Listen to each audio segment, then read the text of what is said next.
ரஷ்யாவில் மருத்துவம் பயில சிறந்த ஒரு அரிய வாய்ப்பு. வெளிநாடுகளில் மருத்துவம் பயில சிறந்த முறையில் உதவுகிறது ஏஜே ட்ரஸ்ட் கல்வி குழுமம்.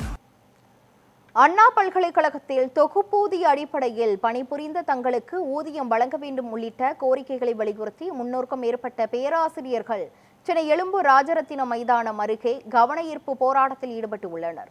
இதுகுறித்த கூடுதல் விவரங்களை வழங்குவதற்காக நமது செய்தியாளர் ஹரீஷ் இணைப்பில் உள்ளார். ஹரீஷ், அந்த போராட்டக்காரர்கள் பிரதானமாக வைக்கும் கோரிக்கைகள் என்னென்ன? மேலும் இது சார்பாக அண்ணா பல்கலைக்கழகம் சார்பில் என்ன கூறப்படுகிறது? விவரங்கள் என்ன, சொல்லுங்க.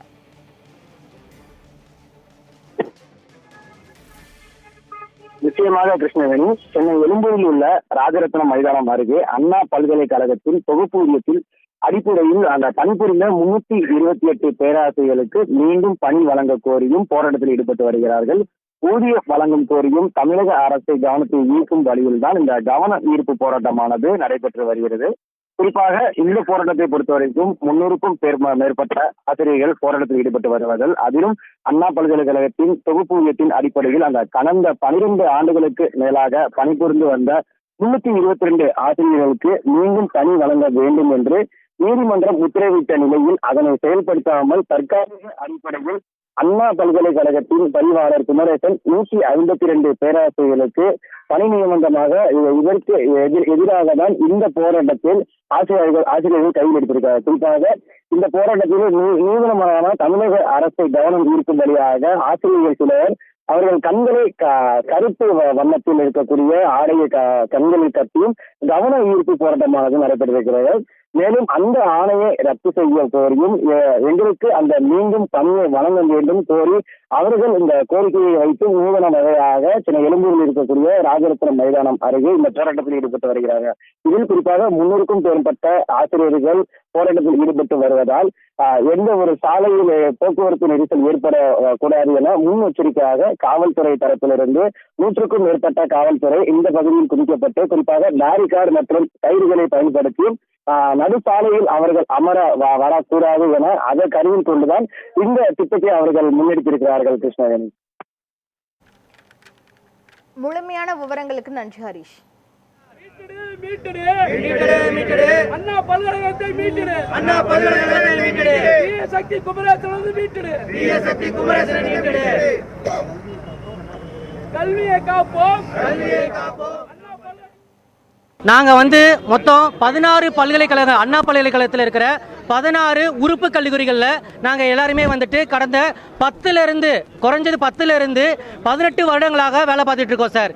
நாங்கள் இது வரைக்கும் வேலை பார்த்ததில் எங்களுடைய சம்பளம் பார்த்தீங்கன்னா 25,000 தான் இது வரைக்குமே, கடைசியில் 25லேருந்து 30,000 வரைக்கும் வாங்கியிருக்கோம் சார். இப்போ என்ன ஆச்சு அப்படின்னு பார்த்தீங்கன்னா, டிசம்பர் மாதம் 31ஓட எங்களுடைய பணியை நீட்டிப்பு ஆணையை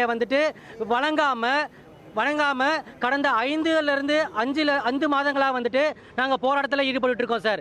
நாங்கள் கேட்குற ஒரே கோரிக்கை என்னன்னு பார்த்தீங்கன்னா, எங்களுக்கு பணி நீட்டிப்பு ஆணை வழங்கணும் சார்.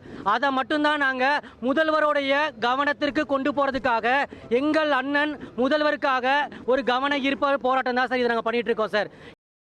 13 பல்கலைக்கழகங்கள் இருக்கு. 13 பல்கலைக்கழகங்களையும் சீராய்வு செய்யணும். ஒவ்வொரு பல்கலைக்கழகங்களையும் போய் சீராய்வு செய்யுங்க. இந்த 13 பல்கலைக்கழகங்களில் இருக்கக்கூடிய உறுப்பு கல்லூரிகளையும் சீராய்வு செய்யணும். இந்த உறுப்பு கல்லூரி இப்போ நான் தனிப்பட்ட முறையில் சொல்கிறதா இருந்தால் அண்ணா பல்கலைக்கழகத்தை மட்டும்தான் நாங்கள் பேச முடியும். இந்த அண்ணா பல்கலைக்கழகத்தில் இருக்கக்கூடிய 16 உறுப்பு கல்லூரிகள் இருக்குது. இந்த 16 உறுப்பு கல்லூரிகளில் கடந்த 2 முறை விசி மாற்றிருக்காங்க, 2 முறை விசி மாற்றிருக்காங்க. இந்த 16 உறுப்பு கல்லூரியில் இருக்கக்கூடிய துணைவேந்தர்கள் எத்தனை பேர் அந்த உறுப்பு கல்லூரிகளை போய் பார்த்துட்டு வந்திருக்காங்க சார்? அவங்க வீடு மாதிரி சார். அதை ஒருத்தர் கூட போய் பார்க்கல, ஒரு விசி கூட போய் பார்க்கல. 15 பல்கலைக்கழகங்களுக்கு இப்போ வரைக்கும் விசி போடவே இல்லை. ஸோ இந்த மாதிரியான பிரச்சனைகள் இருக்குது. 500 பேர் வேலை பார்த்த இடத்துல 180 பேர்னா எப்படி ஆள் 10 நீங்கள் கேட்கலாம். அதை யாருமே கேட்கவே இல்லை. ஆனால் என்ன நடந்துச்சு அப்படின்னா, ஒவ்வொரு டீனையும் இண்டிவிஜுவலாக ஃபோன் போட்டு திட்டினார் சார். வீடியோ கான்ஃபரன்ஸில் திட்டினார். இருக்கிற ஃபேக்கல்ட்டிக்கு நீங்கள் இது போட்டு கொடுங்க, ஒர்க் லோடு போட்டு கொடுங்க. 8 பேர் தான் இருக்காங்கன்னா 8 பேருக்கு ஒர்க் லோடு கொடுங்க. ஒரு டிபார்ட்மெண்ட் 5 பேர் இருக்காங்கன்னா 5 பேருக்கு ஒர்க் லோடு கொடுங்க. எக்ஸாம்பிள் மதுரையில் ஒரு டிபார்ட்மெண்ட்டுக்கு 8 ஸ்டாஃப் இருக்காங்கன்னா 8 ஸ்டாஃபுக்கு நீங்கள் ஒர்க் லோடு போட்டு கொடுங்க. இதே இது தூத்துக்குடியில் 5 ஸ்டாஃப் தான் இருக்காங்கன்னா 5 ஸ்டாஃபுக்கு மட்டும் ஒர்க் லோடு கொடுங்க. எக்ஸ்ட்ரா ஆள் தேவையில்லைன்னு சொல்லி கொடுங்கன்ட்டு.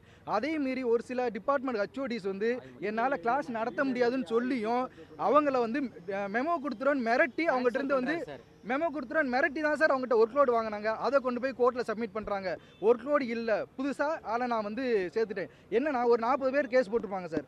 இப்போ வந்து அதுக்கு கண்டெம்ட் போகுது. 40 பேரை வேலையை விட்டு தூக்கக்கூடாதுன்னு சொல்லிட்டு கண்டெம்ட் கேஸ் போகுது. இப்போ வந்து கோர்ட்டில் என்ன சொல்கிறாங்கன்னா, நான் 180 பேரை வேலைக்கு போட்டேன், அதனால இந்த 40 பேருக்கு கொடுக்க முடியாது. ஆனால் அங்கே என்ன பண்ணுறாங்கன்னா, இந்த 350 பேரை மறைச்சிடுறாங்க. ஏன்னா அங்கே கேஸில் இருக்கிற 40 பேரை தான் ஜட்ஜி பார்ப்பாங்களே தவிர, இந்த 350 பேர் இருக்காங்க, அவர்லி பேசிஸில் 150 பேர் இருக்காங்க, அதை பற்றி அவங்க எதையுமே விசாரணை பண்ண அந்த கேஸை மட்டும் தான் அவங்க பார்த்தாங்க. அதில் அந்த கேஸ்லேயே என்ன சொன்னாங்கன்னா, 2020 இவங்களுக்கு ஈக்குவல் ஒர்க்குக்கு ஈக்குவல் பே கொடுக்கணும், அதை ஏன் கொடுக்கலன்னு தான் அந்த கேஸ் இன்னும் போய்கிட்டு இருக்கு சார்.